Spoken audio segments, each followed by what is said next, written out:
அண்மை செய்தியாக பார்க்கின்றோம். பாமக தலைவர் அன்புமணி ராமதாஸிற்கு அமைச்சர் சேகர் பாபு பதிலடி கொடுத்திருக்கிறார்.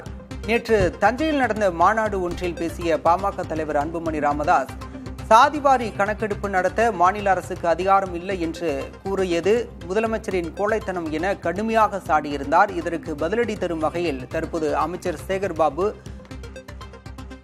அன்புமணி ராமதாஸிற்கு கேள்வி எழுப்பியிருக்கிறார்.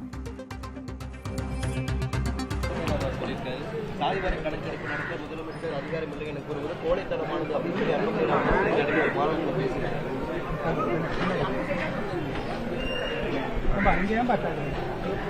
வழக்கிற்கு பயந்து மத்திய அரசிற்கு மண்டியிடுவது கோழையா அல்லது மாநில உரிமைக்காக நெஞ்சை நிமிர்த்தி உறவுக்கு கை கொடுப்போம், உரிமைக்கு குரல் கொடுப்போம் என்ற தாரக மந்திரத்தோடு மத்திய அரசு ஒன்றிய அரசு முறையாக தமிழகத்திற்கு வழங்க வேண்டிய அனைத்து வகையான சிறப்புகளையும் இடைமறித்து தமிழகத்தின் வளர்ச்சியை குறைக்கின்ற பொழுது நெஞ்சை நிமிர்த்து ஒன்றிய அரசுக்கு ஒன்றியத்திலேயே சவால் விடுகின்ற ஒரு முதன்மையான முதலமைச்சரை கோழை என்று கூறுபவர்கள் கோழை என்ற கூற்றுக்கு அர்த்தம் தெரியாத நபர்களாகத்தான் இருக்க முடியும்.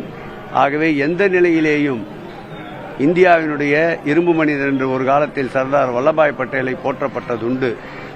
ஒன்றிய அரசை மாநிலத்தின் உரிமைக்காக எதிர்த்து குரல் கொடுக்கின்ற இரும்பு மனிதராக இன்றைக்கு ஒன்றியத்திலே இருக்கின்ற ஒரு முதல்வர், முதன்மையான முதல்வர், எங்கள் முதல்வர் என்பதை அன்புமணி ராமதாஸுக்கு தெரியப்படுத்திக் கொள்கிறேன்.